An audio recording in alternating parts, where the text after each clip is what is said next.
Jaipur Literature Festival, produced by Dettol, Banega Swasth India at Darbar Hall.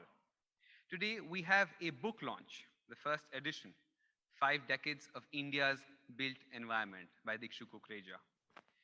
A decade into the new millennium, technology metamorphosed by upgrading the functions and design sensibilities it was able to bring into architecture. Promoting sustainable development, the designs reflect a futuristic aesthetic where the structures are responsive to their environment. At the same time, the designs are also curated to address the present day issues, bringing with them a sense of responsibility. In a surge for meaningful design responses to India's urban environment, while imbibing the tenets of sustainability, this book captures the transformations that have taken place through the lens of a leading multidisciplinary architecture and engineering practice, CP Kukreja Architects.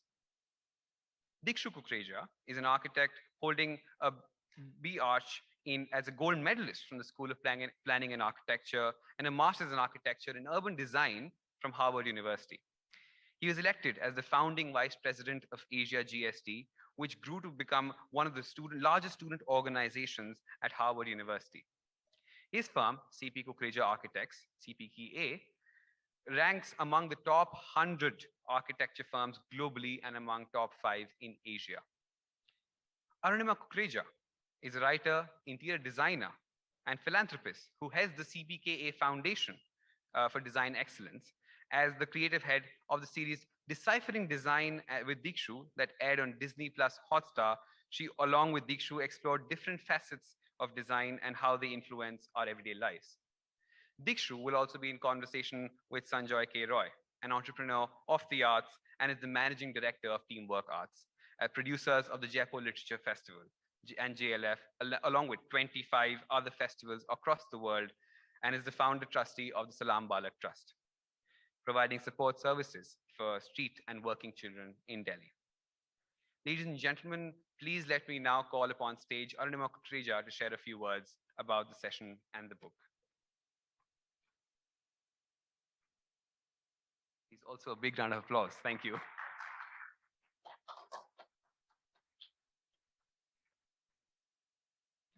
I would just like to correct that, authored by Arunima and Dikshu Kukreja, even though Dikshu is far more educated in the field.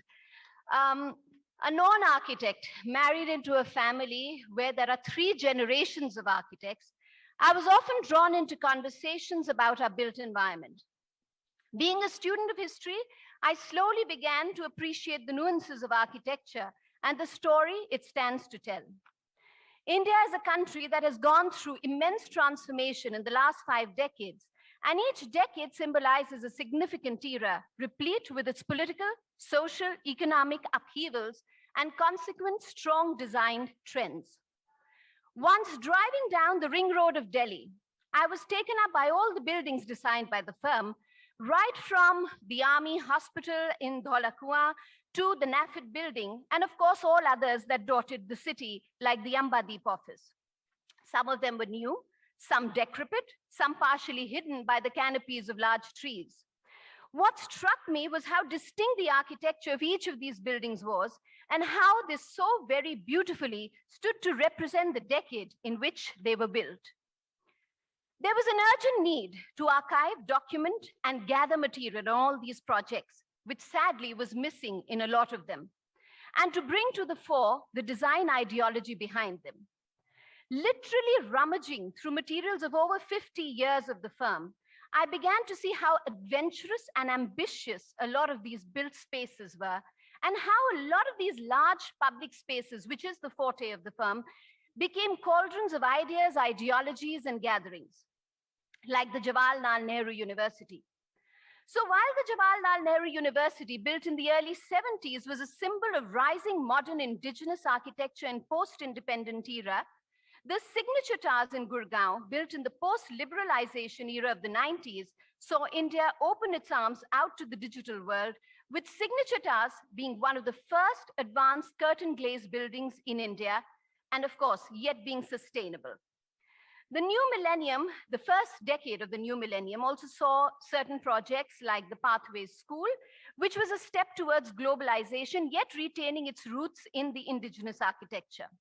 So the book is really a representation of all the transformations that have taken place in our built environment through the lens of C.P. Kukreja Architects. Thank you.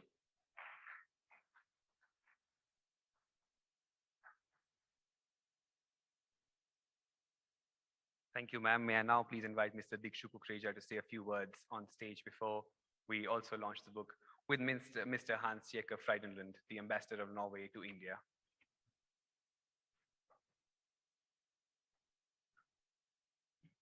Good afternoon.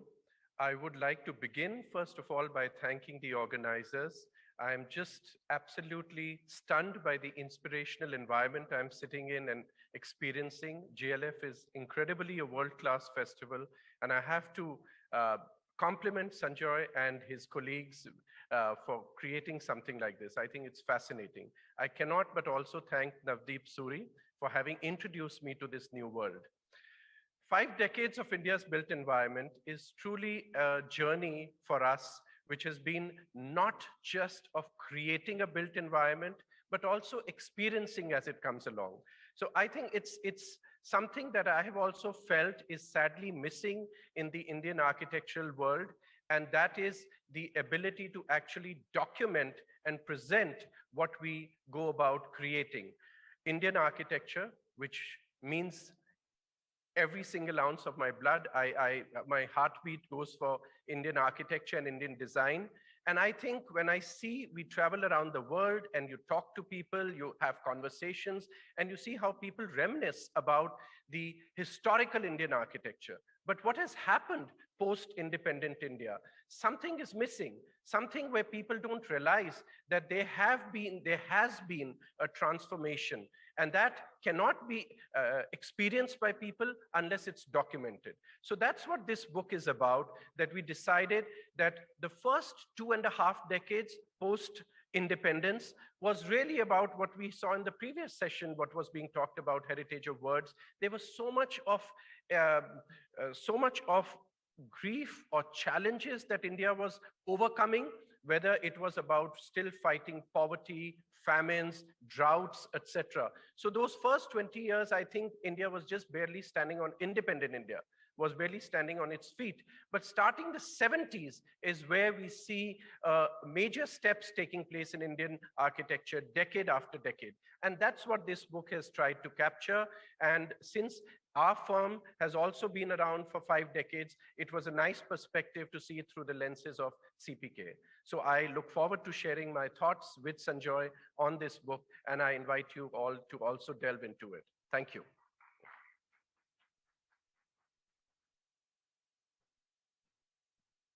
Thank you, sir. May I now please invite on stage the ambassador of Norway to India, His Excellency Hans Jakob Frydenlund, excuse my mispronunciation if any, to say a few words and announce the launch of the book. Please, a big round of applause for all our panelists today.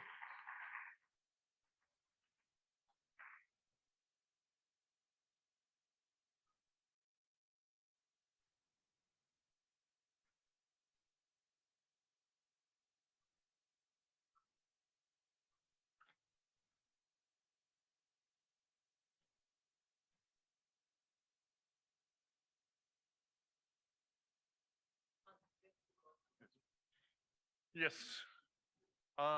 Ladies and gentlemen, it's an honor for me to launch this book. We are now in a period where the issue of sustainability becomes more and more acute. We're in the middle of a climate crisis. And even though we think normally it's about transportation, well, let's get the petrol out of the cars and we're safe. No, building and living is one of the biggest challenges to the climate. So building sustainable is then one of our major challenges in the time coming. And it's good to be here to launch a book, document the history up to now. We need to know the history to actually make the path forward to the future, getting the inspiration. And I really want to thank Arunima and Dikshu Kukreja for making this book, and I'm looking forward, and it's on for me now to officially launch it.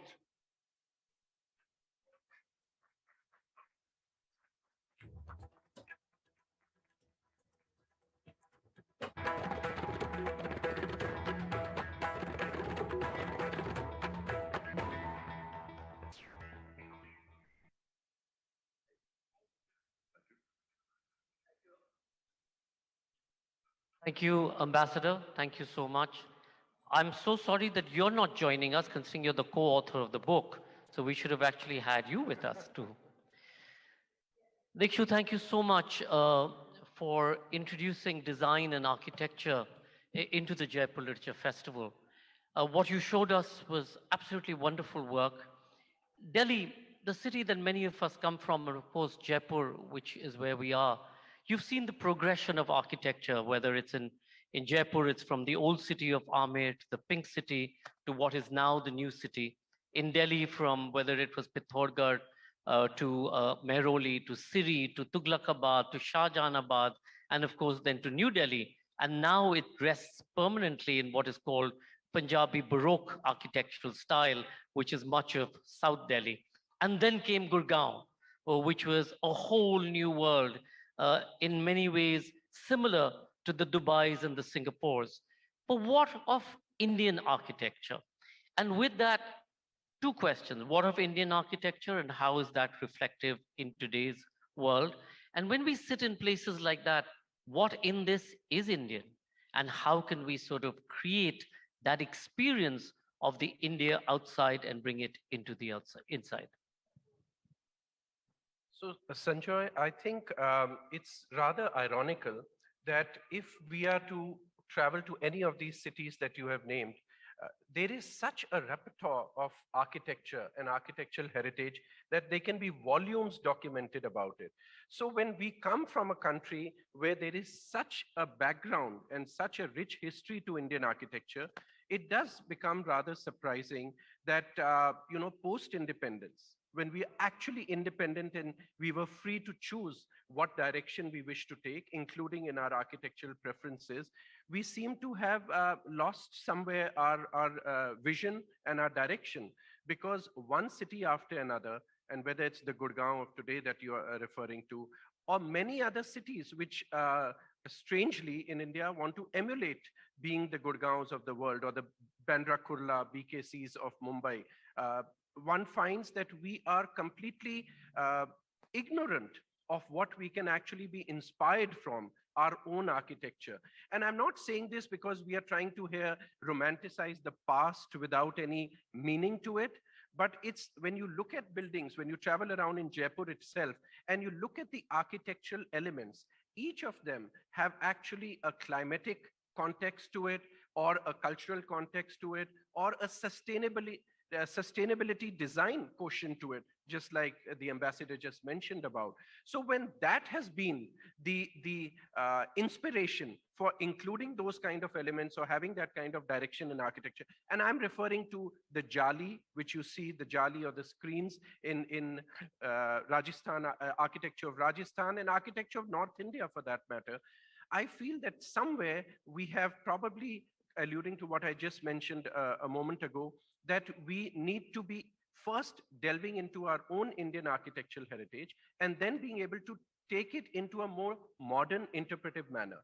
Many times, what you just commented upon, the Punjabi Baroque, it's because architecture is started, it's become something like a lipstick architecture, where you make a building and then you decide what you want to, make the facade as. That's not what architecture is about. Architecture is inspirational. You know, one of the things, Dikshu, you talked about is how older designs and architecture looked at the environment. In Varanasi, for those of you who've been, I don't know whether you've walked on the ghats, you'll see the buildings with the walls that are going up to prevent the waters, the flood waters coming in. Those buildings have niches where birds could come and sit. You talked about ignorance. Dikshu, why isn't architecture, design, and aesthetics taught from lower sort of from kindergarten levels? Why do we have to wait to be able to graduate to learn about architecture and design? What do we need to change in the school and the education system to be able to bring back or create futuristic cities, but which are very much founded on the Indian architectural pattern, which is good for us? So now that we all are really realizing that with climate change, we are sitting on a ticking time bomb, which was referred to today in the keynote speech as well, we all need to understand that whatever we build, and by the way, 40% of the carbon emissions which are created in the world are in the construction industry, real estate and construction. So we really need to take a serious look at that. So from that perspective, I think the way we can do that sensible architecture is by looking back at our roots. With that comes the thought of what you are referring to, that how do we look back at the roots? We need to start doing that right from kindergarten. And I would say that I'm not saying this because I'm an architect. I would say this for the entire cultural diaspora that India has. It's about art and architecture. So for example, Arunima just mentioned about the Pathways World School, which was designed on the Aravali Hills in Gurgaon. There we were inspired by the site. And for me, it was not, I felt that when you're designing a school, then here's an opportunity that you actually bring art, sculpture, mosaics, murals, etc., out in the open environment. So in that campus, when you walk around, you are always encountering all kinds of Indian historical sculptures and artwork. Because for me, education begins not just sitting in a classroom or an art studio, but it's by walking around. When we all travel to European cities or elsewhere in the world, we are inspired by what we see around. So that's what I felt would be a good beginning for anyone to start appreciating art and architecture. As you become successful, you have the trophy wife or the trophy husband, the trophy kids, the trophy holidays, and then you have your trophy new home or your trophy new office complex. In the terms of it being reflective of your own personality, we tend to be looking outside to the West for inspiration. What do we need to do to be able to ground ourselves in our own traditions, be proud of who we are and what we are? Again, as you looked around Jaipur, for example, some of the buildings are astonishing, whether it's day or night. How do we change that? How do we create a new sense of design? So let me answer that more in a philosophical way. I feel that always as human beings, we yearn for something that we don't possess. So therefore, I feel my generation, for example, or even my father's generation, even more so, we were still to be exposed to the world. And therefore, we were yearning to go out there and see what was in the world. And we were infatuated. We were overwhelmed with what we saw. And I think the best thing that many people decided to do was what they saw, they wanted to bring back to India. Now, today's generation, the millennials, they are far more exposed right from a very a young age because of technology, etc. They know what's going on around the world, and they are far more traveled also, a lot of them. So therefore, I think the appetite has satiated. You have seen what the world has to offer, and now people are beginning to look back at your own roots, because you know that, you know what, we ourselves have a lot to offer to us. So therefore, I think there is a change that is beginning to come. I see that in our profession, and I find that a very positive development, that people are now no more saying, I want a building to look like something I saw in Germany or something I saw in France. But people are beginning to say, you know, we've traveled in India, we've seen some very inspiring work around. Is there something that you can do? But obviously, we don't want those 3 feet thick walls. So how do you modernize it? But at least people are beginning to appreciate what we have here. What's been most interesting, Dikshu, and I don't know any of you have traveled into places like Houston and other parts of Texas and Colorado, is that you go to Houston and you go to some of the richer or the wealthier neighborhoods, and the billionaires have a city palace, and you have the Taj Mahal. And I was absolutely gobsmacked because this particular billionaire had built his city palace because they didn't want to come to India to do the wedding in summer. So they built the city palace in Houston to do the wedding of their child, and they wanted to do the Sangeet in the city palace. So Indian architecture has traveled through this very wealthy NRI sort of affluent system. Has it traveled well? Does our architecture make sense in other parts of the world? I think it does. It depends in what layer, up to what layer you are trying to understand it. Like I said, if it's only something which you are looking at a very superficial level, it starts becoming out of context. But if you start looking at it deeper inside, so for example, the part of the country we are sitting in, you know, courtyards play such an important element. Courtyards are the breathing lungs of a building. and they become very important. Similarly, the element of jali, it becomes like a breathing skin to the building. Now, this is not just restricted to Rajasthan. It travels across the world in many other parts of the world. So even, for example, the Middle East has had these similar architectural elements interpreted in their own language. So I think there's a lot the world has to offer. Like, again, I'm going to refer to the keynote speech made this morning, where it was about literature knows no boundaries. I feel in many ways, architecture knows no boundaries also. But we need to learn the right things from each other rather than aping what one region of the world has into the other. Dikshu, in your book, and the book is really an opulent, fabulous, it's not just about the history of architecture, it's really, or of the Kukreja group, but it really sort of maps the way architecture has changed over time.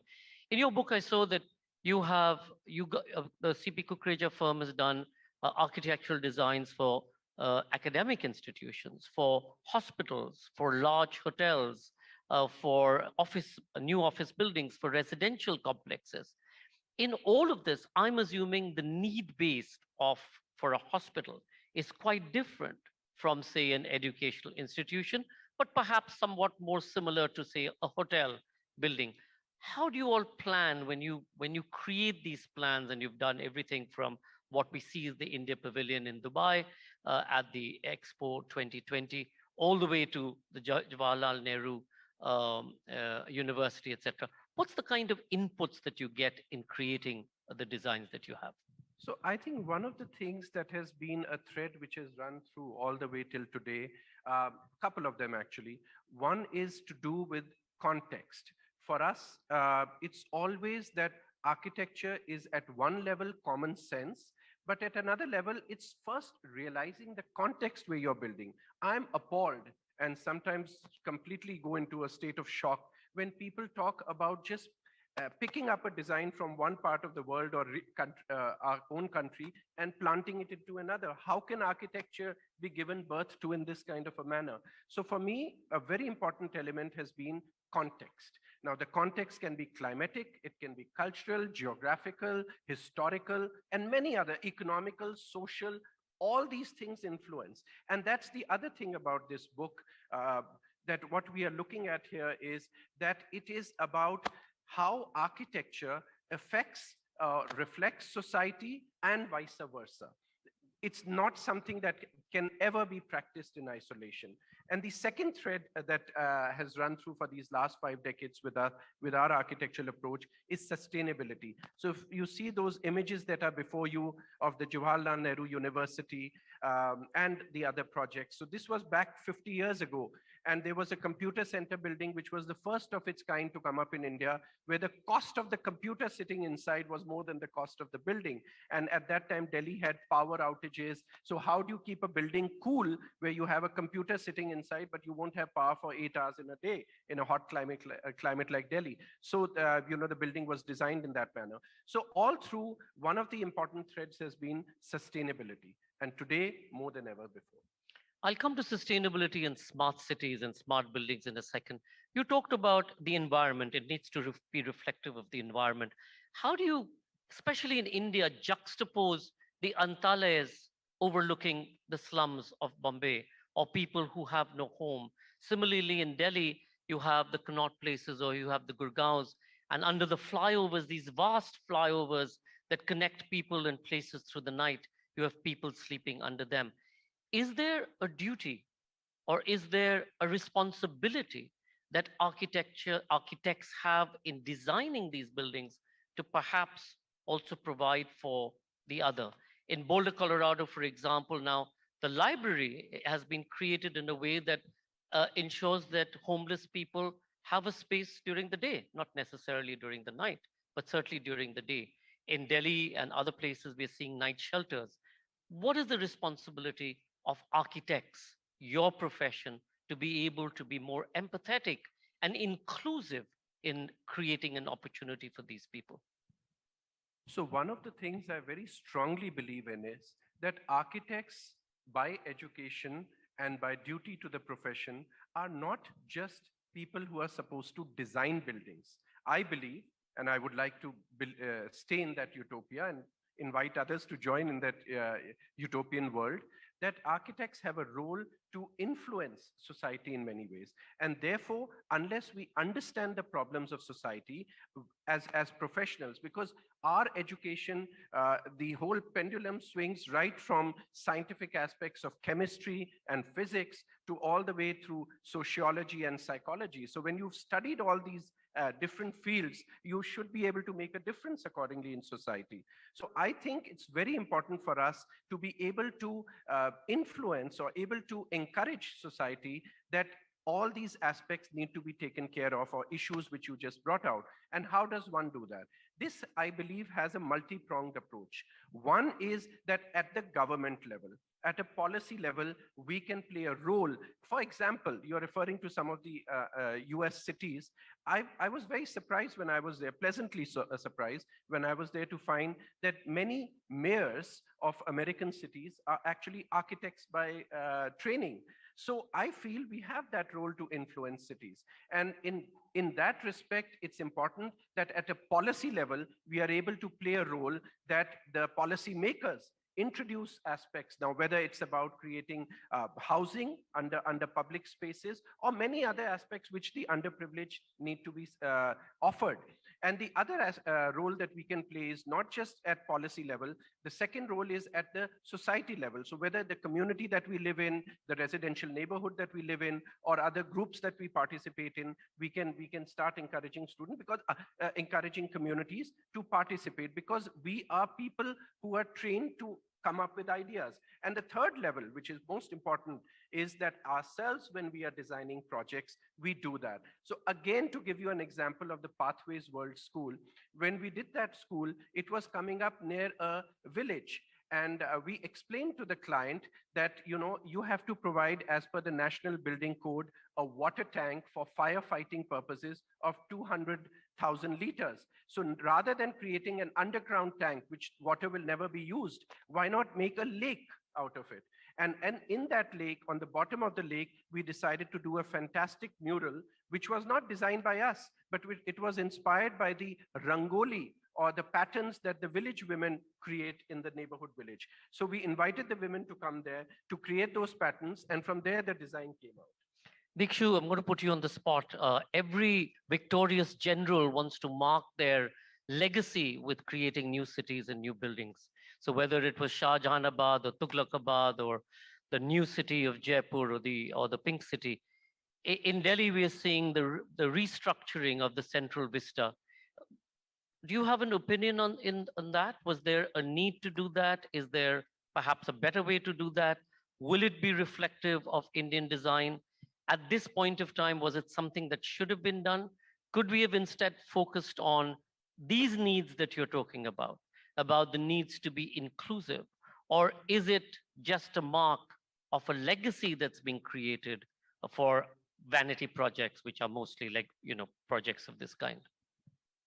So I think if the way I see it, from my eyes, I see India is, at the holistic level, India is beginning to really have a very profound global influence. One sees that around, whether it's the unfortunate war that is taking place in Russia, between Russia and Ukraine, and many other places. One is seeing now that the world looks towards India for many aspects to be addressed. From that point of view, I think it's important that, just as you mentioned examples in history, architecture is a very powerful tool to convey what the society or what that nation stands for at a certain particular moment in time. So from that point of view, I think it's important that if India is to make a mark, whether it's in the terms of giving a new shape and language to its capital, or in terms of other public buildings that have to come up, I do believe that whatever we do in India, we must remember that we are a very diverse nation, so we must be able to celebrate the diversity of our country. It's incredibly diverse. So from that perspective, whatever architecture comes up, I hope and I believe should always be reflecting that diversity, celebrating it, and also it should be something which is inclusive. That is very important, and that's the way I look at the architectural approach. For example, you talked about the India Pavilion. When we designed the India Pavilion, we created, I'm told, a world record because we ended up creating 82 different designs for the India Pavilion. And we kept doing that because we were trying to find the ultimate solution that how do you represent India? Do you show another Jaipur and say this is India? Or do you show another Guwahati or a Kerala or a Kashmir? So for us, the search went on till we felt we found the right solution, which was about just creating a great backdrop on which you can celebrate the diversity of the country. Dikshu, you're talking about diversity, and we know that the architectural traditions across India is incredible, whether it's the wooden architectural form in Kerala, the trellis work that you do in Himachal, the work that you see in Kashmir, or the work that you see across Rajasthan, which is stone and grill. Much of this is not reflected. I mean, look at this building. I mean, we could be anywhere. You know, this convention center is a convention center, is a convention center, wherever. How do we get some of these styles to be represented here? The one great example was that some years ago, one of the things that the government did was they said, let's redo the railway stations in Jaipur and open up some of the museums, but restore them and preserve them and use traditional artisans to be able to do so. How do we get traditional artisans back into the picture in a much larger scale so that that particular art form doesn't die with them? It's a great question, and it's a very, very important issue, I would say. And I'm going to again say that, you know, it's something that we have to have a multi-pronged approach towards. Again, it cannot be just one person being able to do it, although I know you're doing a phenomenal job in terms of how you're making a transformation. But I think it's very important that we recognize that this talent that we have is unique in the world, and therefore it's something that we all have a responsibility toward. So whether it is somebody building a hotel here in a place like Jaipur, which has the skill set, which has the tradition, which has all the history to it, how they are able to imbibe that and have a responsibility towards involving such craftsmen to anywhere else in the world, in our country. I think we all have that responsibility, and for that, when I say multi-pronged approach, I'm talking about right from the kids who are going to go to that school where they're going to be influenced by Indian architecture and grow up to become maybe the big policymakers of the country or the big businessmen of the country, and therefore great patrons of Indian architecture. I think it's a societal appreciation, a societal change and upliftment or upheaval that needs to happen for this to take place.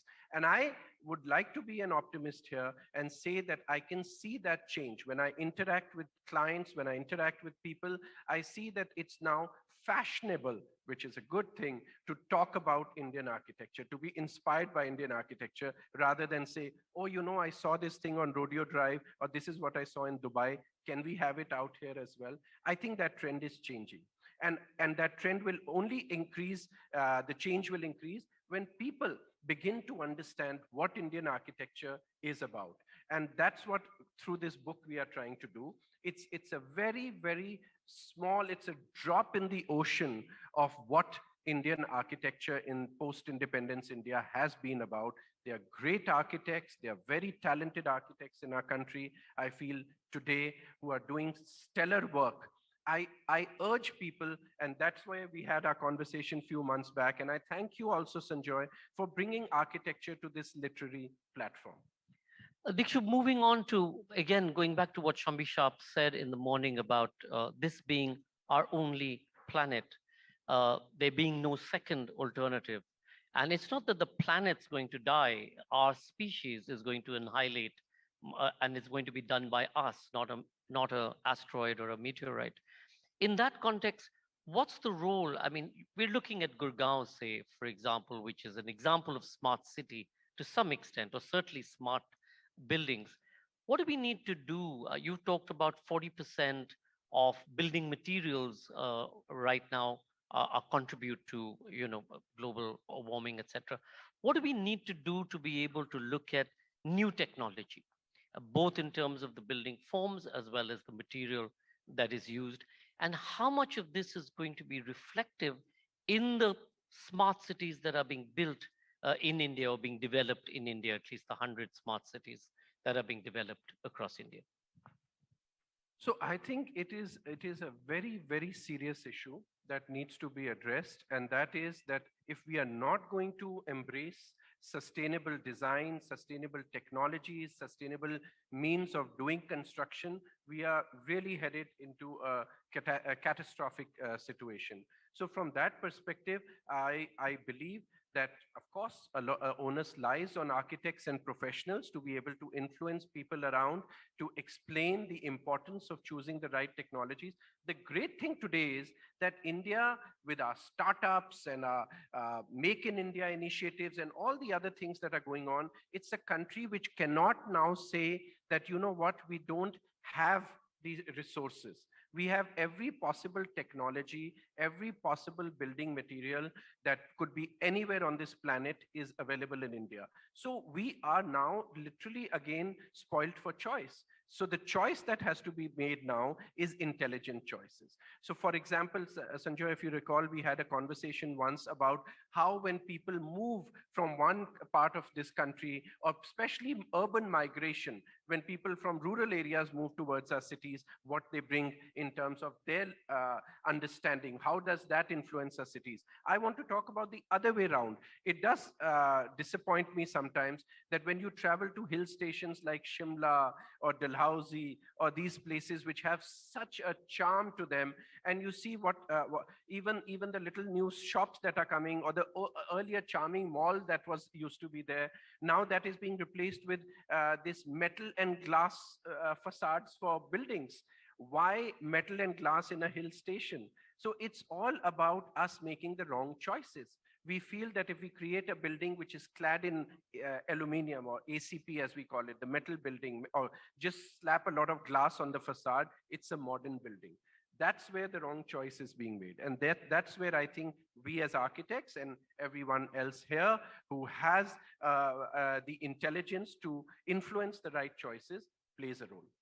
So how do we bring about the change? I mean, if you look at post independent India, governments have created a lot of infrastructure, but you don't really have the iconic new public buildings, whether it's the museums or their own office spaces. You don't see them anyplace. And they're certainly not reflective of any of what we're talking about. Shimla today is a slum, and primarily much of it, because of the way government buildings have been built, it is beyond ugly. Dehradun, which used to be the most charming sort of little town, retirement town, or Bangalore, which is where, the garden city of India, has been completely transformed and ruined in many ways. How do we bring about a change in mindset? And how do we bring about a change in policy where it comes to government in terms of buildings that are aesthetic and, most importantly, are attuned to the climate crisis? So I think it's very important. This bothers me a lot as well.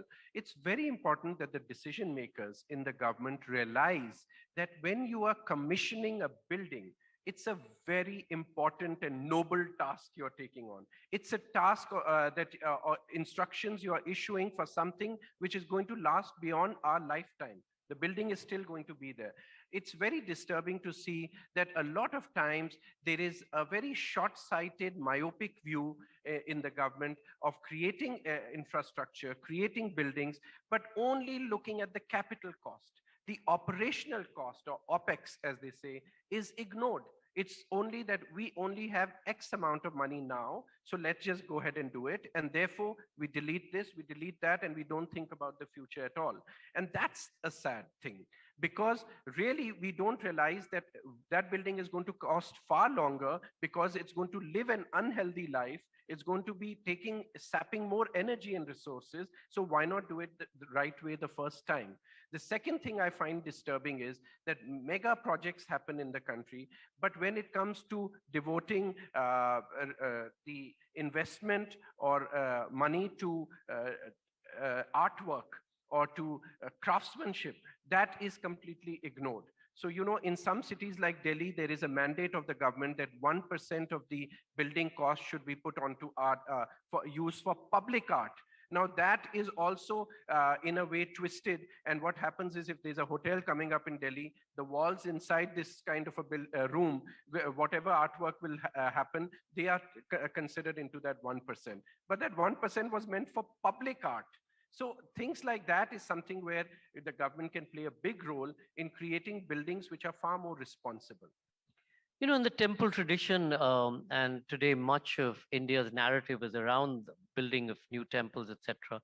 Temple tradition came from a very established foundation. You know, the nakshatra of the temple had been laid down in the Shastras, and you continue to build. If that is possible to be able to recreate or redo new temples, why aren't we being able to do that in some ways in architectural school? When you build something, these are the kinds of things you need to look at as the nakshatra, which in many ways should be undiluted in the creation of buildings in different regions. So what you have in Hampi is different, or what you have in Bengal is different, and what you have in the north is different, because our climates are different. Yes. Is there a way to be able to create that opportunity, or put that into our educational system? Yes, it should be there. It's missing, or has been missing largely so far, because the education system in architecture also has been, first of all, it has been derived from the colonial mindset. And the other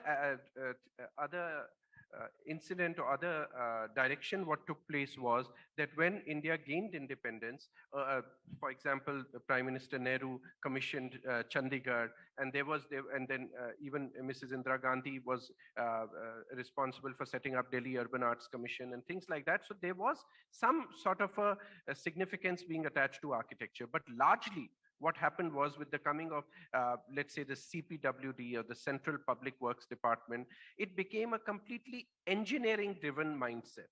So the architecture part got relegated. Our buildings became really a prerogative of engineers rather than architects. Now, both have an equally important role to play.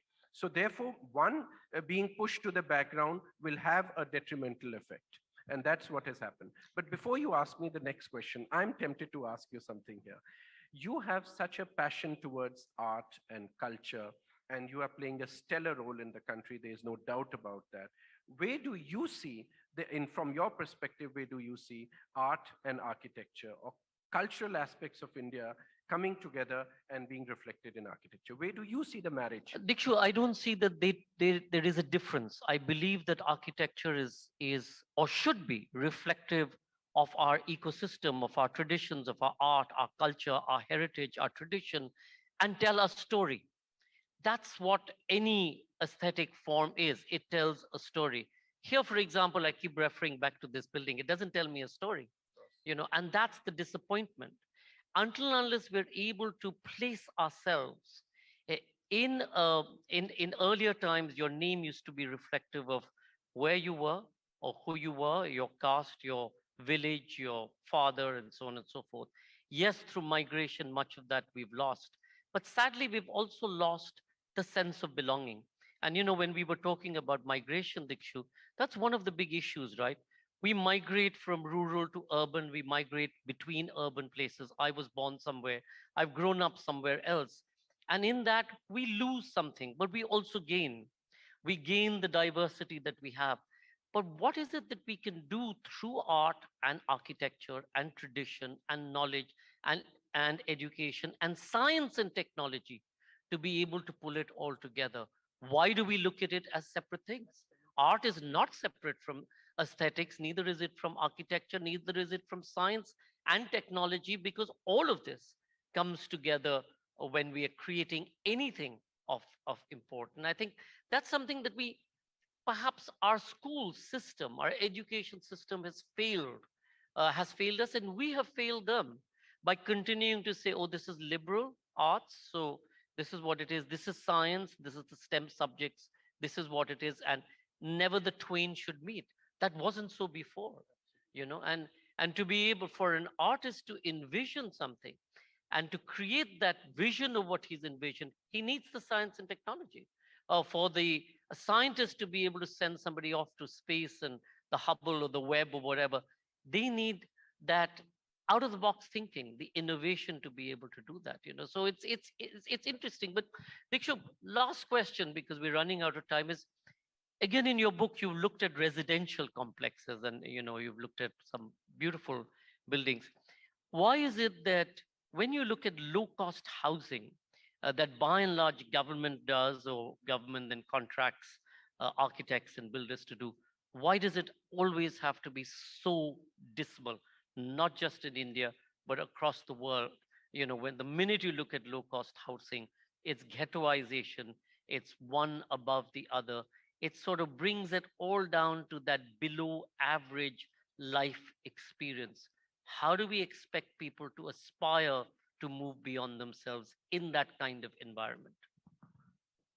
So this is something which is actually ironical, because when you are designing something for, let's say, the less privileged people in our society, so the income level is less, and therefore the building that you're providing might be smaller in size. If you're giving them a habitat, it might be smaller than, let's say, a luxury unit. It doesn't take away from the fact that you can still create something which is very charming, very attractive. So you can have simpler, modest finishes. You don't need to go for foreign materials like stones, etc., being imported from other parts of the world. But again, like I said, we have so much to be inspired from in our own country, where you have the local materials. So whether it's in Kerala or whether it's in Madhya Pradesh, you have local stones, natural materials, which you can use, many, many natural materials. I think it's more about the mindset. It starts with a mindset where we are here to provide something which has to be minimum. I think that's not the way to look at it. It should be about how you can really give something better in that space. So let's say if we are making housing for the less privileged, you can create more open spaces for them, and those open spaces become more community level spaces. So if their living room, for example, might be small, but if you give a shared community space outside, they themselves would be happy to spend time, just the way we do in our rural communities. When you go to the hinterlands of the country, people love to spend time outside. They have their charpai outside, and they're spending the day there rather than confined in their little habitat inside. So there are many, many ways to do that. The second thing I always talk about is that why don't we take advantage of a beautiful thing nature has given us, and that's color. We can always, where you can't use too expensive materials, you can bring in a play of color and change life completely and make it so much more vibrant. So there are many ways to approach this. It's about the mindset first. I think that's where the problem lies. It's finally about the mindset. All our viewers listening in from across the world, thank you all for tuning in. Architecture, aesthetics, arts, tradition, they all come together. And we need to do much more to be able to make sense of this. I mean, there are many more questions that I would love to have asked Dikshu. Unfortunately, right now, our connection is down, and I need to apologize to those people who've sent in their questions online. I promise we'll get the system working, and we'll continue in the next few sessions. Ambassador, Ms. Kukreja, Dikshu, thank you so much for being here, for bringing to us this particular session. I do hope we can continue this trend of looking at art and architecture. And I'm going to ask the ambassador, Norway, Sweden, much of the Nordic countries excel in design and form. And perhaps we should look at a series going forward where we look at bringing in some of your designers and we have a conversation and discussion. Thank you all. Thank you all for listening in. Thank you, Dikshu. Thank you very much. Thank you.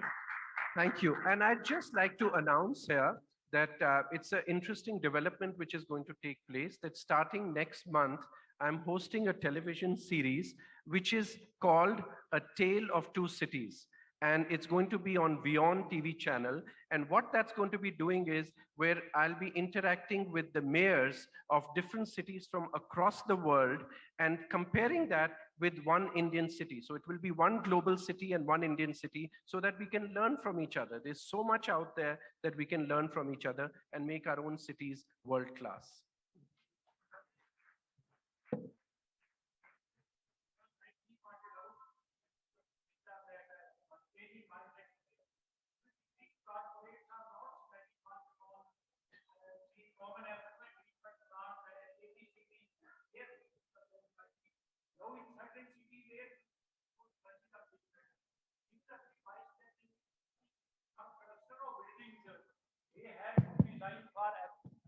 effluent control devices or APCDs, air pollution control devices.